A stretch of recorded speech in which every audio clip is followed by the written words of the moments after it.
나누신 하나님의 말씀은 에베소서 6장 10절에서 12절까지의 말씀입니다. 신약 316페이지에 있습니다.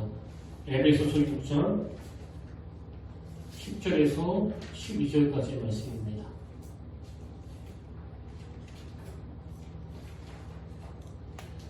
에베소서 6장 10절에서 12절까지의 말씀, 우리 짧은 세 구절인데요. 다 같이 한 목소리로 봉독하시겠습니다. 시작! 끝으로 너희가 주 안에서와 그 힘의 능력으로 강건하여지고 마귀의 관계를 능히 대적하기 위하여 하나님의 전신갑주를 입으라. 우리의 씨름은 혈과 육을 상대하는 것이 아니요 통치자들과 권세자들과 세상 주관자들과 하늘에 있는 악의 영들을 상대한다. 아멘. 할렐루야. 반갑습니다. 우리 함께 옆사람과 인사 나누기를 원합니다. 참 잘 오셨습니다. 반갑습니다. 우리도 주님께서 이 자리에 함께 하실 줄로 믿습니다. 선교사님이 쓰신 군함과 유람선 이런 제목의 칼럼을 제가 읽은 적이 있습니다. 그 내용에 보니까 이제 저자가 대학 시절에 자매결연 행사를 위해서 그 강원함이라고 하는 구축함을 타고 왔던 경험을 그 바탕으로 해서 쓴 글이었는데요. 이 글은 이제 학교를 대표하는 교수님 몇 분과 또 학생들이 막 너무너무 흥분되고 들뜬 마음으로 그 구축함에 들어가서는 마치 유람선을 탄 것처럼 그렇게 축제 분위기였다고 이제 저자가 그때 일을 회상하면서 쓴 글이었습니다. 그 앞부분을 제가 좀 읽어드리겠는데요. 칼같이 나린 군복, 파리가 앉으면 낙상의 우려가 있는 구두, 사람 키보다 높은 케이크, 반들거리는 가판, 해군 수병들은 우중충한 군함을 제법 그럴듯한 유람선으로 꾸며 놓았습니다. 이게 어떤 분위기인지 아시겠죠? 이런 전투함에 그 민간인 학생들 교수님을 초청해가지고 막 유람선을 탄 것처럼 그렇게 들떠있는 분위기로 그렇게 축제가 진행이 됐는데 근데 그 분위기가 갑자기 한순간에 바뀌더라는 겁니다. 자, 그 내용도 읽어드리겠습니다. 그러나 행사의 후반부 장식용 밧줄과 풍선에 가려져 있던 배는 군함 원래의 모습을 드러내었습니다. 변신에는 불과 1분도 걸리지 않았는데 그것은 대령 함장님의 짧은 한마디로부터 시작되었습니다. 총원 전투 배치.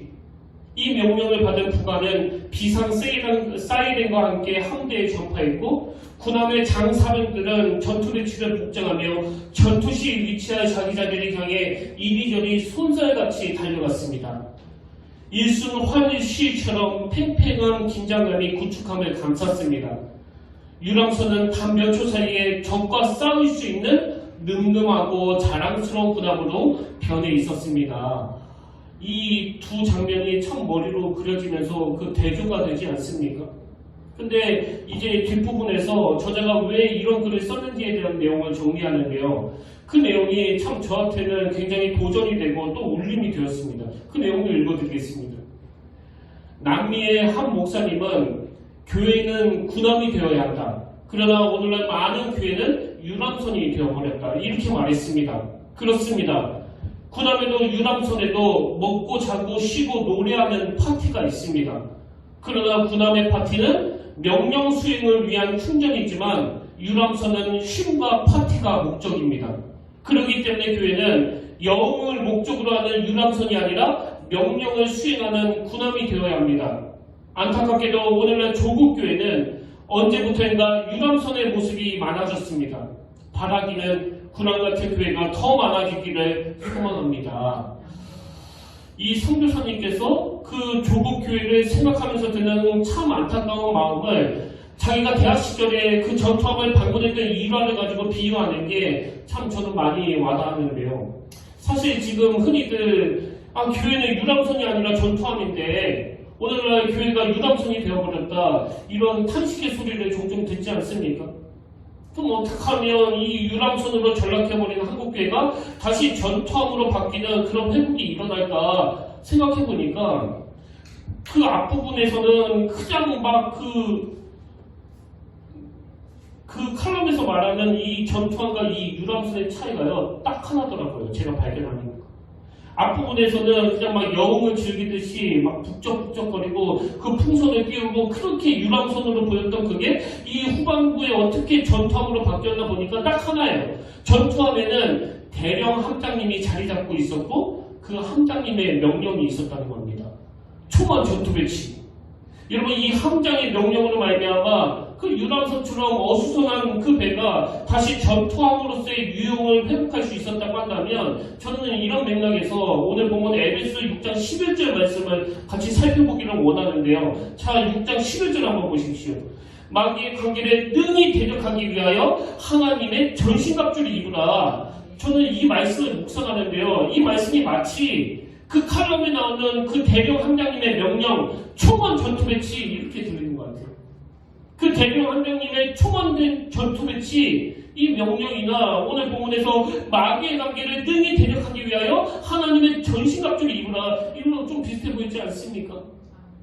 여러분 오늘날 교회 안에 함장 되시는 예수 그리스도가 살아계시고 함장 되시는 예수 그리스도가 선포하시는 말씀에 귀를 기울일 수만 있다면 교회가 지금 유람선으로 전락해버렸다는 이 탄식이 난무하는 이 시대에 오늘날 교회가 다시 전투함으로서의 유형을 회복하게 될 줄로 믿습니다.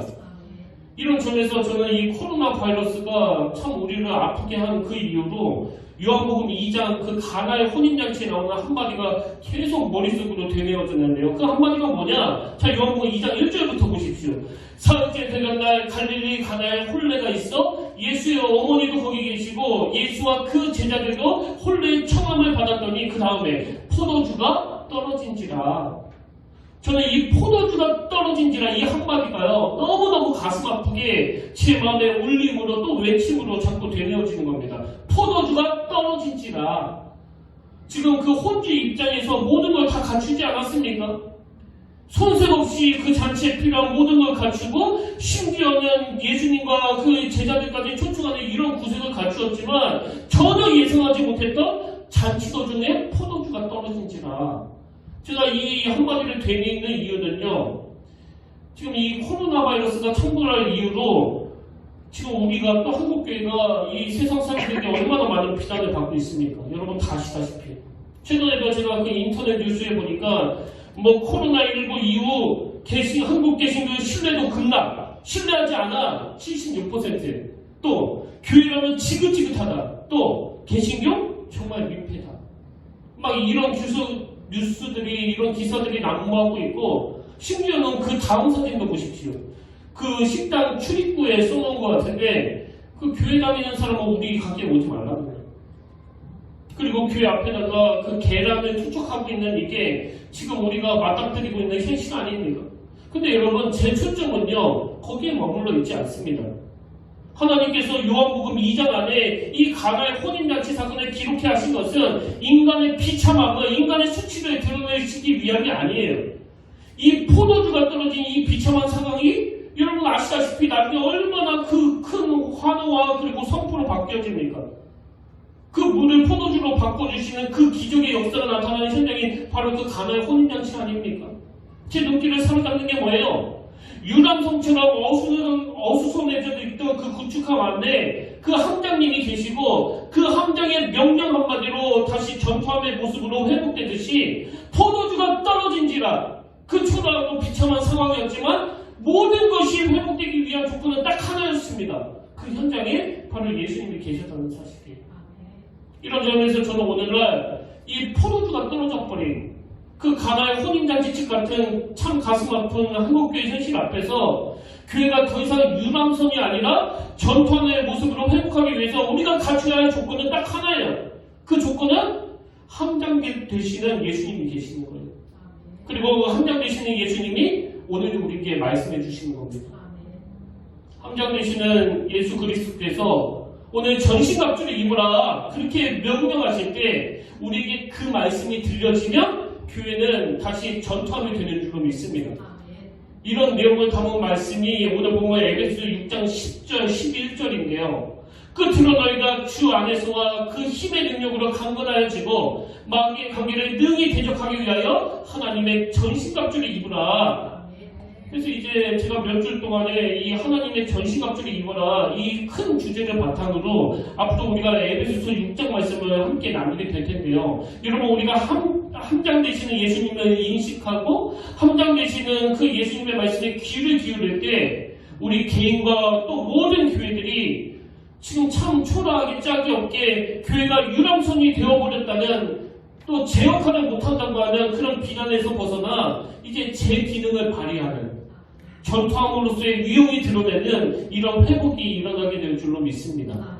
그래서 제가 이 에베소서 6장 10절부터의 말씀을 쭉 묵상하고 본문을 프린트해서 읽고 또 자료들을 찾다가 보니까 이 하나님의 전신갑주를 입어라 이게 입는 거 아닙니까 지금? 그래서 이 입는다라는 여기에 제가 착안을 해가지고 그 구약의 인물들을 쭉 정렬해 보니까요 그 떠오르는 인물이 몇 명 나오는 겁니다. 이 입어라 이거와 관련해가지고 딱 떠올랐던 그 첫 번째 인물이 바로 나아만 장군인데요. 자 열왕기하 5장 1절입니다. 아람 왕의 군대 장관 나아만은 그의 주인 앞에서 크고 존귀한 자니 이는 여호와께서 전에 그에게 아람을 구원하게 하셨습니다. 그는 큰 용사이나 나병 환자더라. 여러분 이 말씀에서 대반전이 이겁니다. 그는 큰 용사이나 그는 그의 주인 앞에서 크고 존귀한 자라고 평가를 받으나 모든 사람이 막 그를 대단한 사람이라고 칭송하면서 뛰어나 그는 나병 환자더라는 거예요. 저는 이 말씀 속에서 나아만 장군의 본의를 엿볼 수 있다고 생각하는데요. 누가 자기를 크고 존귀한 자라고 세우든지 누가 자기를 큰 용사라고 떠받들든지 그거와는 상관없이 본인은 나병 환자라는 고뇌에서 벗어날 수 없는 그런 마음의 아픔을 가지고 있다고 저는 생각합니다. 이런 관점에서 보면 지금 이 나아만 장군이 입고 있는 이 갑옷은 자기의 부끄러움과 수치를 감추는 도구로 그 전락할 수 있는 거 아닙니까? 그리고 저는 이게 딱 오늘 현대인들의 모습이라고 생각하는데요. 그 유난히 자기를 과시하기 좋아하고 세상적인 그 무엇을 가지고 막 떠벌리기 좋아하는 사람들을 보고 흔히들 아이고 저 교만한 사람 이러는 분이 계시는데요. 그거 잘못 보신 거예요. 유난히 자기를 과시하기를 좋아하는 그런 분들은 그만큼 그 내면이 허하다라는 소리예요. 감추고 싶은 게 많다는 뜻입니다. 공허함이 크다는 이야기예요. 그렇기 때문에 오늘 함장 되시는 예수 그리스도께서 우리에게 하나님의 전신갑주를 입으라는 이 말씀이 들려지기를 원한다면 먼저 내 부끄러움을 가리는 이 나아만 장군의 갑옷을 벗어 던져야 돼요. 벌거벗은 몸으로 하나님 앞에 단독자로 서야 됩니다. 하나님, 사람들이 몰라가지고 저를 어떻게 평가하는지는 몰라도 저는 여전히 하나님 앞에 은혜가 필요한 초라한 인간에 불과합니다. 저는 이게 상징적으로 나아만 장군의 갑옷을 벗는 그 사람의 모습이라고 생각합니다. 그런가 하면 이 전신갑주를 입으라 이 말씀을 묵상하다가 또 한 인물이 제가 떠올랐는데요. 그게 누구냐 하면은 골리앗 앞에 선 다윗이에요. 그 어린 다윗이 이제 물맷돌을 들고 골리앗을 상대하려고 나가는 그 상황인데요. 사무엘상 17장 38절입니다. 이제 사울이 자기 군복을 다윗에게 입히고 노투그를 그의 머리에 씌우고 또 그에게 갑옷을 입히매. 근데 이게 왜 문제가 되는가 하면은 39절입니다. 다윗이 칼을 궁극기에 차고는 익숙하지 못하므로 시험적으로 걸어보다가 사울에게 말하되 익숙하지 못하니 이것을 입고 가지 못하겠나이다 하고 곧 벗고 그 화려한 사울왕의 갑옷을 벗어 던졌어요. 그리고는 이제 40절에서 손에 막대기를 가지고 시내에서 매끄러운 돌 5을 골라서 자기 목자의 제봇 곧 주머니에 넣고 손에 물매를 가지고 블레셋 사람에게로 나아가니라. 여러분 그 겉만 번지르르하게 꾸미는 것을 그 허례허식이라고 그러지 않습니까? 오늘 저를 포함해서 그 수많은 현대인들이 이 겉으로 드러나는 사울왕의 갑옷으로 치장하기를 좋아합니다. 그래서 저는 종종 저에게 씌워져 있는 그 모든 것들, 그게 주변 목사님의 좋은 평가든 아니면 이 목사라는 타이틀 때문이든 그 모든 것들이 다 겉만 화려한 이 사울왕의 갑옷일 수 있다. 그리고 이걸 벗어던지지 않고는 하나님의 전신갑주로 던지기가 힘들다, 어렵다. 그런 자각을 할 때가 종종 믿는 것을 고백할 수밖에 없습니다. 여러분 이렇게 나아만 장군이 자기 치부를 가리는 차원에서의 갑옷, 그런가 하면 그 어린 나이에게 덧씌워진 이 화려한 사울왕의 갑옷을 우리가 벗어 던지는 것으로부터 은혜가 시작된다고 한다면, 그런 면에서 저는 사사기 6장에 나오는 그 기도원의 갑옷이 굉장히 큰 의미를 가지고 있다고 생각하는데요. 뭐 여러분도 잘 아시다시피 이 기도원은 원래 겁이 많고 또 소심하고 참 심각했던 그런 사람 아닙니까? 그래서 사사기 6장 11절에 보니까 마치 요아스의 아들 기도원이 미디안 사람에게 알리지 아니하려 하여 밀을 포도주 틀에서 타작하니, 그 자료를 찾아보면요, 뭐 요즘도 그렇겠지만 원래 이 밀타작은 넓은 마당에서 타작용 마차나 그 황소를 끌어가지고 해야 되는 거 아닙니까? 근데 왜 기도원은 그 밀타작을 이렇게 좁은 포도주 틀에서 하고 있는가? 이 질문의 답을 아시려면요, 이 11절을 세 번역으로 읽으면 금방 알 수가 있습니다. 자, 11절을 보십시오. 다시. 그때 요아스의 아들 기도원은 미디안 사람에게 들키지 않으려고, 미디안 사람들에게 들키지 않으려고 포도주 틀에서 몰래 미디삭을 타작하고 있었다. 이게 어떤 상황인지 아시겠죠? 이렇게 겁이 많고 또 소심하고 나약하던 사람이 기도원인데, 아니 어떻게 그 미디안 사람들에게 들킬까 두려워가지고 몰래 미디삭을 타작하던 이 소심한 기도원이 나중에 그 미디안과의 전쟁을 진두지휘하고 그 전쟁에서 대승을 거두는 그런 업적을 남기는 그런 용감한 장수가 될 수 있었을까? 그 놀라운 변신의 근본적인 원인은 뭘까? 그 원동력은 뭘까? 바로 이 질문에 대한 답이 사사기 6장 34절에 나와 있습니다. 여호와의 영이 기드온에게 임하시니 기드온이 나팔을 불며 아비에셀이 그를 주를 따라 부름을 받으니라. 여러분 여기 나오는 여호와의 영이 기드온에게 임하시니 할 때 이 임하시다라는 단어는요, 히브리어로 라바시라는 단어인데요, 이 단어는 기본 의미가 옷을 입다, 옷을 입히다예요. 그래서 구약학자 김지창 교수님의 책에 보면은 이 부분은 여호와의 영이 기드온의 영을 옷 입히셨다, 이렇게 번역할 수 있다고 설명하고 있습니다. 그러니까 여러분, 그 심약했던 기드온이 어떻게 용감한 장수가 될 수 있었나 보니까 성령께서 그 연약한 기드온에게 영적 장수로서의 제목을 입혀주셨다는 거예요. 이게 오늘 본문 이 에베소서 6장 11절 12절 말씀에 빗대어 우리가 묵상을 해보면 하나님의 전신갑주로 덧입게 됐다는 그 이야기 아닙니까? 저는 저와 여러분 모두가 다 정말 올 한 해에 하나님의 전신갑주를 덧입기 위해서 그 나아만 장군이 입고 있었던 그 갑옷을 벗어 던지기를 원합니다. 그 사울왕이 입고 있었던 화려한 갑옷을 다 벗어 던지기를 원합니다. 이런 의미에서 저는 지금 이 코로나19라는 사건이 하나님께서 우리의 민낯을 다 드러내게 하신 사건이라고 생각해요. 뭐 건사 10년차, 목사 10년차, 뭐 이런 것들이 이 코로나19 앞에서 얼마나 무기력한 것이라는 걸 다 드러내신 사건이다. 사실 여러분, 건사 10년차가 그 민낯이 드러나는 게 뭐가 부끄럽겠습니까? 목회 10년차인 제 민낯이 지금 다 드러나고 있는데. 그런가 하면 제가 오늘 이 본문을 묵상하다 보니까 여러분이 이 코로나19 이 사건은요, 하나님이 우리의 민낯을 드러내게 하신 그 사건인 동시에 하나님이 그 나아만 장군으로 치장하고 있는 우리의 옷을 확 벗겨버린 사건이라고 생각해요. 뭐 한국교회가 많이 성장했고 사람도 많이 모이고 그 겉으로 보면 그럴듯하다 그렇게 살아가던 우리의 영적 실력이, 영적 밑바닥이 다 드러나게 만드신 사건이라고 저는 생각하는데요. 여러분 이게 왜 우리에게 위로가 되고 희망이 되는지 아십니까? 하나님이 이렇게 우리가 의지하던 나아만의 갑옷을, 사울왕의 그 화려한 갑옷을 확 벗겨버리시는 것은 우리를 수치의 자리로 몰고 가시려는 게 아니고요. 그렇게 하시는 하나님의 의도 속에는 기드온의 갑옷을 입혀주시려는 계획이 있기 때문이에요. 오늘 본문으로 말씀드리자면 하나님의 전신갑주로 덧입혀주시기 위함입니다. 그 애가 한 6살, 7살 되면은 막 밖에 나가서 그 흙바닥에 뒹굴고 그래가지고 옷 전체가 막 더럽고 그리고 냄새도 나는 이런 일들이 종종 있지 않습니까? 생활하다 보면.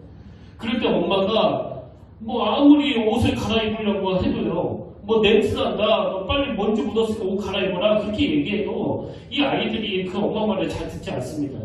그래서 그 미움 7살이라고 말을 하는데요. 그때 어떤 엄마들은 막 애를 으르고 달래가지고 그 갈아입히기도 하지만 또 어떤 엄마는 그냥 아무 말 안 하고 입고 있던 옷을 확 벗겨버려요. 그래서 애가 막 화들짝 놀라면은 씻겨가지고 새 옷을 입혀주는 그 어머니의 마음. 저는 이게 지금 전신갑주를 입으라고 말씀하시는 하나님께서 오늘 코로나19를 통해서 우리의 부끄러운 민낯을 그대로 드러내시는 이 하나님의 마음이 아닐까 그런 생각을 해보게 되는 겁니다. 그래서 이제 우리가 다음 주부터 에베소서 6장 10절부터 20절까지의 말씀을 바탕으로 계속 말씀을 나눌 텐데요. 이쯤에서 제가 여러분에게 한 가지 도전을 드리고 싶은 게 있는데 좀 더 노골적으로 말씀드리자면 그 숙제를 드리고 싶습니다. 우리가 이번에 하나님의 전신갑주를 입어라 이 말씀을 공부할 동안에 여러분이 에베소서 6장 10절부터 20절까지를 암송하게 되시기를 바랍니다.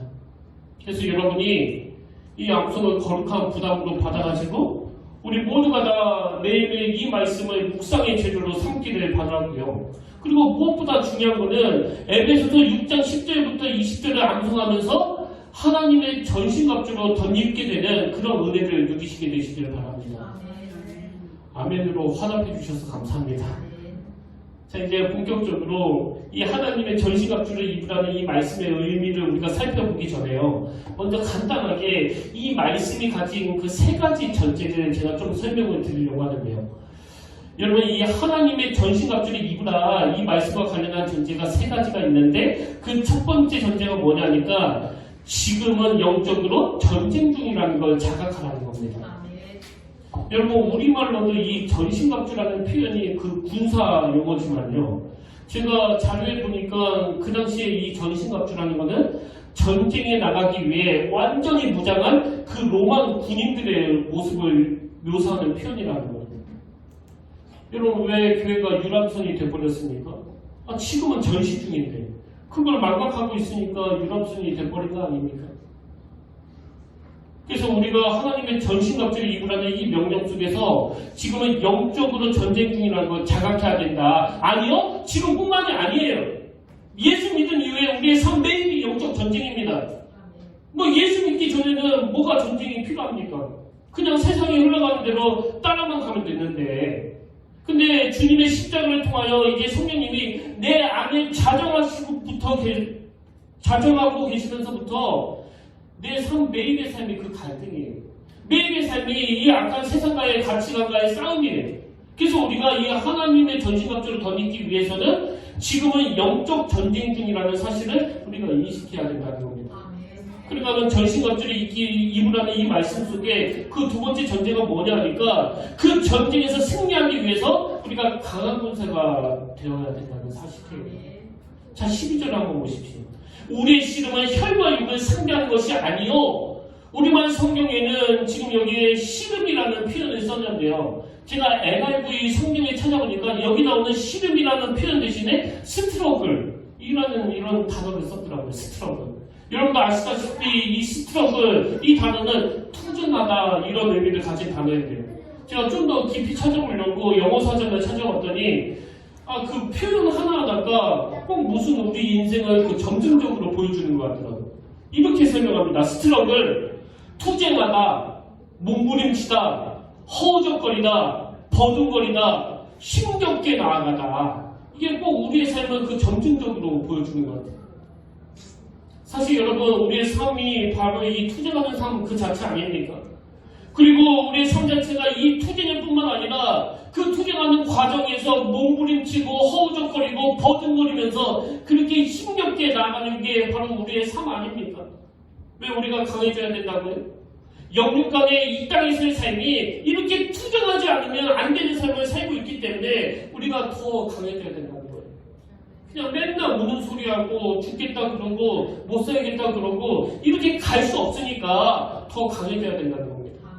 그래서 성경에 보면 이 강하다, 담대하다 이런 고면이 얼마나 많이 나옵니까? 디모데후서 2장 1절 내 아들아 그러므로 너는 그리스도 예수 안에 있는 은혜 가운데서 강하고 또 여호수아 1장 6절에서 7절 강하고 담대하라 너는 내가 그들의 조상에서 맹세하여 그들에게 주리라 한 땅을 이 백성에게 차지하게 하리라 오직 강하고 담대하여 그 전쟁 중에서 승리하기 위해서는 약해져서는 안 된다는 거예요.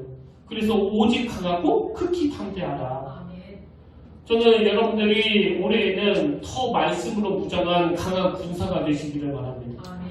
이게 두 번째 전제고요. 그리고 마지막 세 번째로 이 전신갑주를 입으라는 말씀 속에는 어떤 전제가 있습니까? 강한 군사가 되기 위해서는 영적으로 무장해야 된다는 거예요. 그래서 이제 다음 주부터 이 무장에 대한 말씀을 본격적으로 우리가 나누게 될 텐데요. 오늘은 여러분이 이 세 가지 전제를 마음에 담으시고 좀 더 구체적으로 하나님의 전신갑주를 입으라는 이 말씀이 가진 그 두 가지 의미를 간략하게 살펴보고 오늘 첫 시간 말씀을 정리하려고 합니다. 자, 여러분, 이 하나님의 전신갑주를 입으라는 의미 두 가지 중에 그 첫 번째 의미가 뭐냐? 그건 바로 힘의 근원을 안다라는 의미예요. 힘의 근원을 안다. 더 정확하게 말하면 지금 우리가 강한 군사가 되어야 하는데 그 힘의 근원은 내 안에서 나오는 게 아니다. 이 힘은 하나님으로부터 주어지는 것이다. 이걸 안다라는 뜻이에요. 자, 에베소서 6장 10절이 그 내용입니다. 끝으로 너희가 주 안에서와 그 힘의 능력으로 강건하여지고, 그 우리말에는 사실 이 문법이 뭐 그렇게 중요한 것 같지는 않은데요. 이 헬라어로 보면 이 문법이 의미에 굉장히 큰 영향을 미치는 걸 알 수가 있습니다. 여기 나와 있는 힘의 능력으로 강건하여지고, 이게 문법적으로 보면 수동태 명령형이에요. 수동태 명령형. 그래서 이 구절을 그 수동태 명령형으로 읽으면 어떻게 되느냐? 더 정확하게 강건하여지고, 이 말의 의미는요, 강해져야 되는데 스스로 강해지는 것이 아니라 외부의 힘에 의해서 강해지는 것, 이것을 강조한 문법이에요. 이게. 그러면 여기서 말하는 그 외부의 힘이 뭐냐? 한번 강조점을 달리두고 10절을 다시 한번 보십시오. 그 가운데를 보십시오. 끝으로 너희가 주 안에서와 그 힘의 능력으로 강건하여지고, 강건해져야 되는데 스스로 강해지는 게 아니에요. 주 안에서와 그 힘의 능력으로. 그런가 하면 아까 전에 제가 언급했던 디모데후서 2장 1절도 마찬가지입니다. 내 아들아, 그러므로 너는 그리스도 예수 안에 있는 은혜 가운데서 강하고, 여기 나오는 강하고 이것도 수동태 명령형이에요. 그러니까 강하여지되 스스로 강해지는 것이 아니라 예수 안에 있는 은혜로 강해진다는 뜻입니다. 이쯤에서 제가 이 본문과 관련한 간증을 드릴 수 있다면요. 제가 여기 그 평택교회에 오고 나서 이 사실을 깨닫고 계속 마음으로 선포하고 되뇌이고 또 저 자신을 향해서 꾸짖고 그러는 한마디가 있는데 그게 뭐냐? 이건 그 주로 수영 강사가 하는 말인데요. 힘 빼라, 힘. 힘 빼라. 계속 저에게 말하는 거예요. 뭐 수영도 안 하지만. 힘 빼라. 언제는 네가 네 힘 써서 됐냐? 다 하나님이 하시는 거 아니냐? 이게 수동태 명령이에요. 오늘 본문과 마찬가지 아닙니까? 나 스스로 강해지는 것이 아니라 주 안에서와 그 힘의 능력으로. 이런 점에서 저는 에베소서 1장 17절부터 나오는 이 사도 바울의 기도가 너무나 고귀하다고 생각합니다.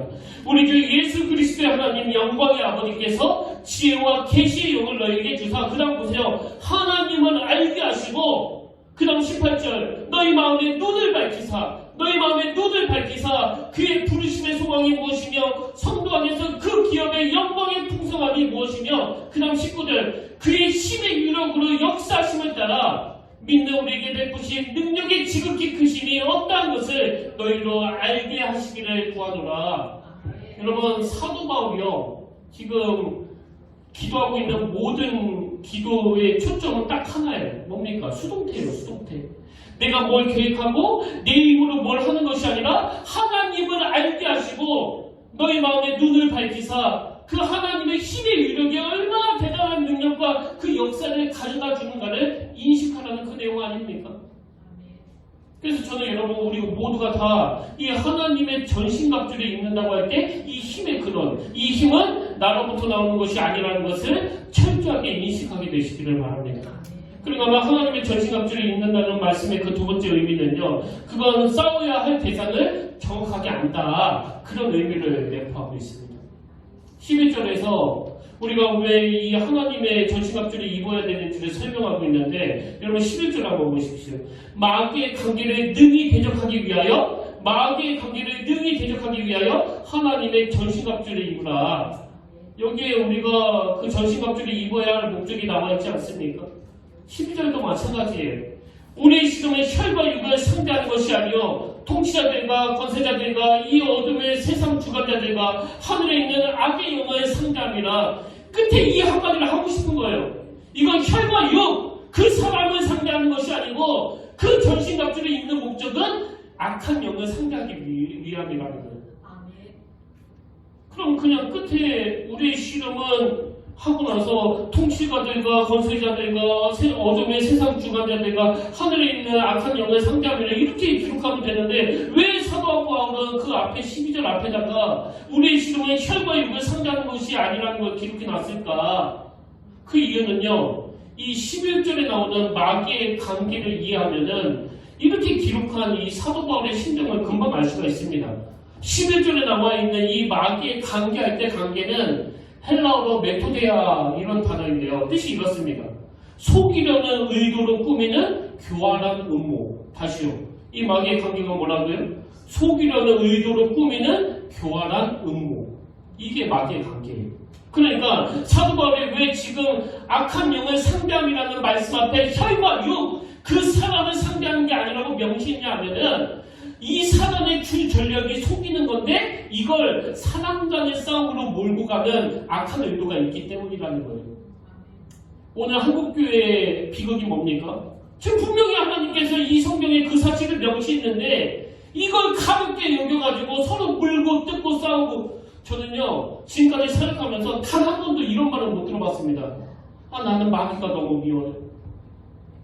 제가 그 초등부를 맡았던 교도사 시절에 그 어린 꼬맹이가 이런 말을 했나 안 했나 그건 모르겠는데 대부분의 분들은 마귀가 미워요. 마귀가 내 상대예요. 이런 생각을 안 합니다. 아니요, 못합니다. 허구나 듣는 게 나는 저 시어머니가 미워요. 나는 저 며느리가 미워요. 나는 저 목사가 싫어요. 나는 저 권사가 미워요. 지금 여러분이 이 마귀의 관계에 놀아나고 있는 거 아닙니까? 이번 주에도 제가 어느 종편 프로를 보는데 거기에 그 두 목사님이 나와가지고 한국교회의 상황을 놓고 막 서로 막 논쟁을 하더라고요. 적과 아군을 혼돈하고 있는 이 가슴 아픈 현실을 여러분들은 어떻게 해석하시겠습니까? 그냥 비아냥거리는 말이기는 하지만요, 한국교회에서 사탄이 뭐 별로 할 일이 없을 것 같아요. 뭐 자기들끼리 다 싸우는 게, 자기들끼리 맨날 혼담하고 자기들끼리 맨날 엉뚱만 만들어가지고 그 가짜뉴스 퍼뜨리고 조금만 은혜 받으려고 하면 그냥 내장시켜버리고. 여러분, 적과 아군을 혼돈하고 있는 이 상태로는요 우리가 영적 싸움에서 승리할 수 없습니다. 그래서 저는 목회자로서 눈물로 기도하는 게 이거예요. 하나님, 어떤 경우라도 내가 사람을 미워하지 않게 해주시기를 원합니다. 어떤 경우라도 이 혈과 육으로 표현되는 사람이 내가 무찔러야 되는 상대가 아님을 내가 인식하게 되기를 원합니다. 그래서 저는요, 그 미워하는 마음이 생기면 그냥 멀어져 버려요. 계속 제 마음에서 그런 갈등이 유발된다고 할 때는 그냥 거리를 둬버립니다. 이게 뭐 썩 좋은 방법은 아니지만 뭐 연약하니 어떡합니까? 그렇게 해서라도 그 사람을 미워하면 안 되니까. 이런 맥락에서 그 골리앗과 싸우던 과정에서 다윗이 보여준 내 평생의 지침이 되는 성경 한 구절을 소개해드리고 싶은데요. 여러분, 열왕기상 17장에 보면 다윗이 그 골리앗을 향하여 멋지게 나가는 그 과정에서 자기 형, 친형입니다. 자기 형 엘리압이 이 다윗에게 씻을 수 없는 상처를 주는데요. 그게 사무엘상 17장 28절에 나와 있습니다. 큰형 엘리압이 다윗이 사람들에게 하는 말을 들은지라 그가 다윗에게 노를 바라여 이르되 내가 어찌하여 이리로 내려왔느냐, 들에 있는 양들을 누구에게 맡겼느냐, 나는 내 교만과 내 마음의 완악함을 아노니 내가 전쟁을 구경하러 왔도다. 아니, 세상에 여러분 이렇게 모독적인 말이 또 어디 있습니까? 잘 알지도 못하면서, 그것도 사람들 다 있는 데서. 이 다윗이 받았을 상처는요, 뭐 얼마든지 짐작이 되는 거 아닙니까? 근데 여러분, 이런 형 엘리압에 대해서 이 다윗이 보인 반응은요 진짜 존경스러워요. 29절 30절 다윗이 이르되 내가 무엇을 하였나이까, 어찌 이유가 없으리까 하고 그 다음에 돌아서서 다른 사람을 향하여 정과 같이 말하되 백성이 정과 같이 대답하니라. 여러분, 29절에 보면요 이 다윗이 상처를 안 받은 게 아니에요. 내가 뭘 하였습니까? 어찌 이유가 없습니까? 이 말은 지금 다윗이 그 모독적인 말 앞에 상처를 받고 있다는 거 아닙니까?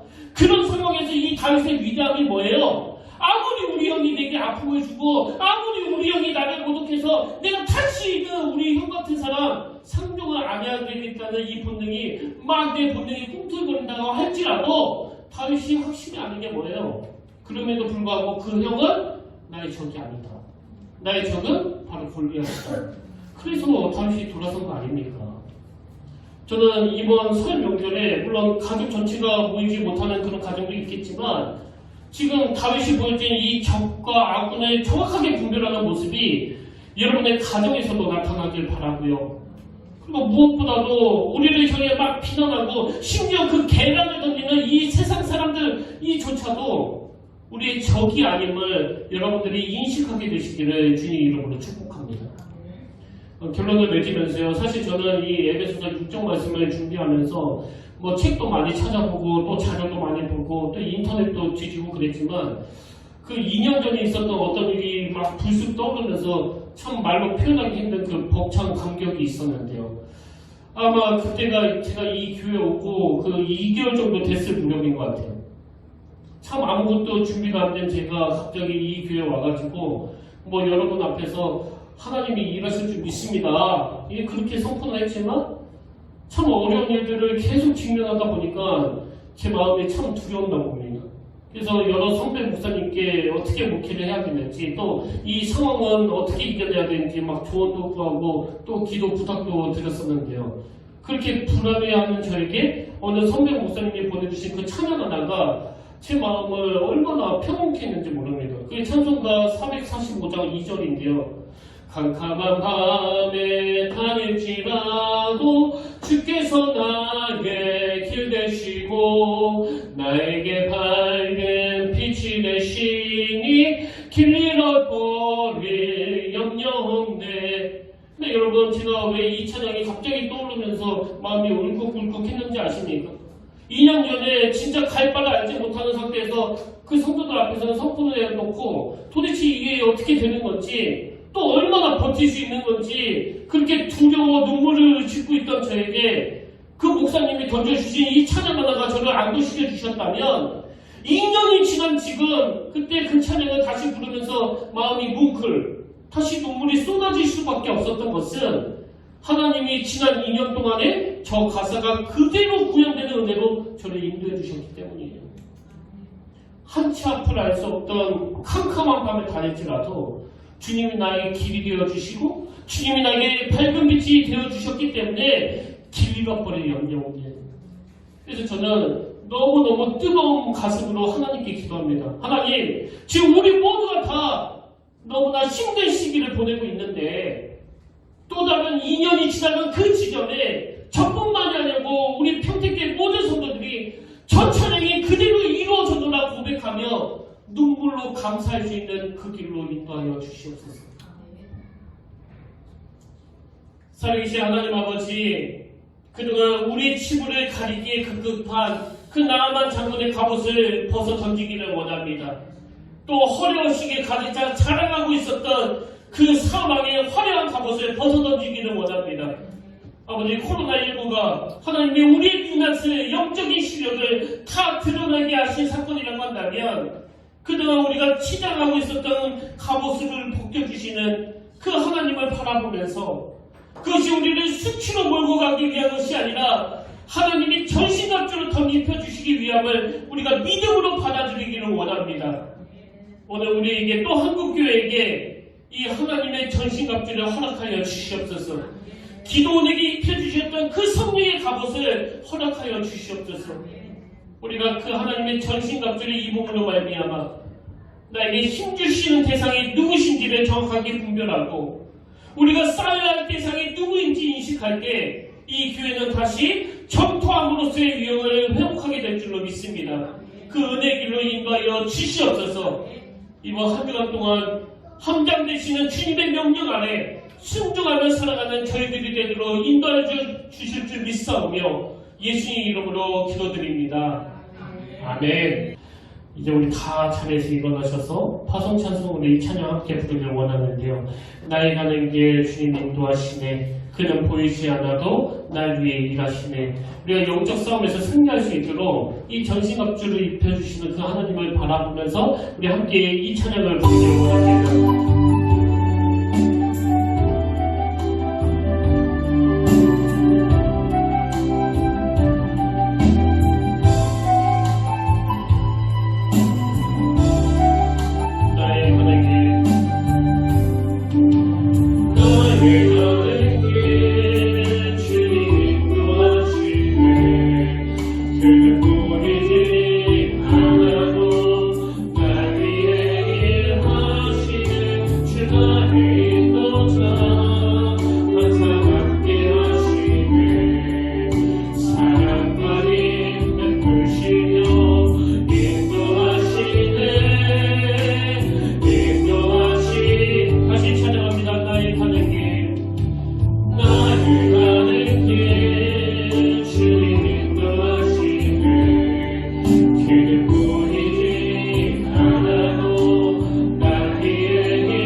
오래 계속되고 있는 이 코로나19로 같이 모이지도 또 식사하지도 못하는 이 현실이 우리로 하여금 영적 침체로 연결되지 않기를 원합니다.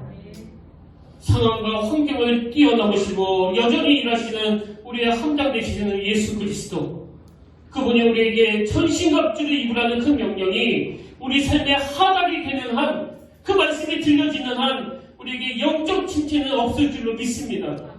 이번 한 주간도 함장 되시는 주님이 살아계셔 세상 사람 가운데 지칠 때마다, 그 표대가 보이지 않을 때마다 오늘도 우리에게 명령하고 계시다는 사실을 기억하면서 아버지의 본분을 잃어버린 이 일방선이 아니라 사명을 가지고 달려가는 하나님의 전투함이 되도록 이 교회를 불쌍히 여겨 주시옵소서.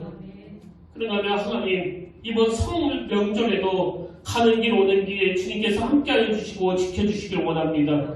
평택교회 모든 성도가 이 명절에 주님의 크신 은혜와 긍휼과 사랑을 경험하면서 가족 간의 풍성한 은혜를 누리게 하시고 성령님 내 안에 좌정하사 내 입술을 통하여 하나님의 사랑을 증거하며 또 우리가 하나님의 은혜에 감사드리는 그런 복되고 복된 명절이 되게 하여 주시옵소서. 이제는 우리 주 예수 그리스도의 은혜와 하나님 아버지의 다없는 사랑과 성령님의 감동함과 위로 교통 충만하시는 은혜가 오늘 하나님의 명령 앞에 순종하며 영적 싸움을 위해 무장하기를 원하며 예배드리는 모든 주의 자녀들 머리 위에 지금부터 영원토록 함께 하시기를 간절히 축원하옵나이다.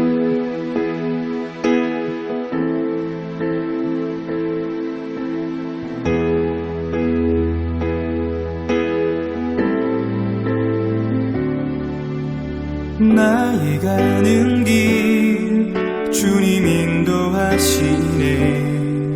그는 보이지 않아도 날 위해 일하시네.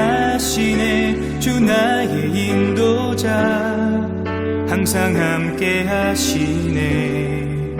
사랑과 힘 베푸시며 인도하시네. 인도하시네.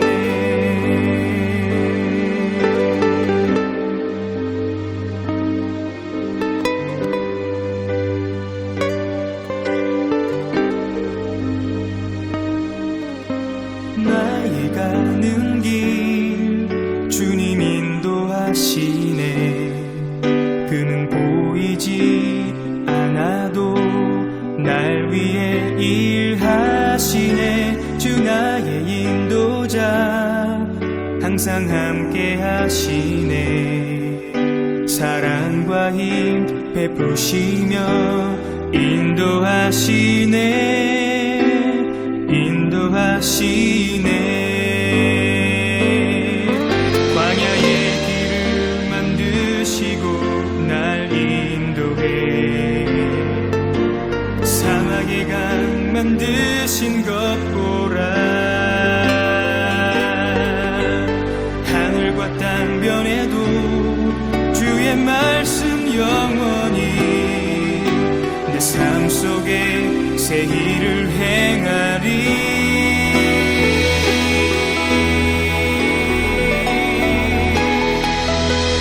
나의 가는 길 주님 인도하시네.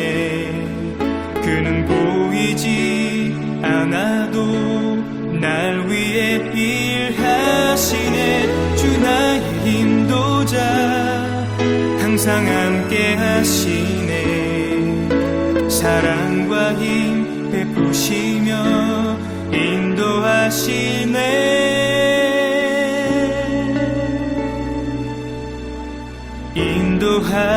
인도하시네.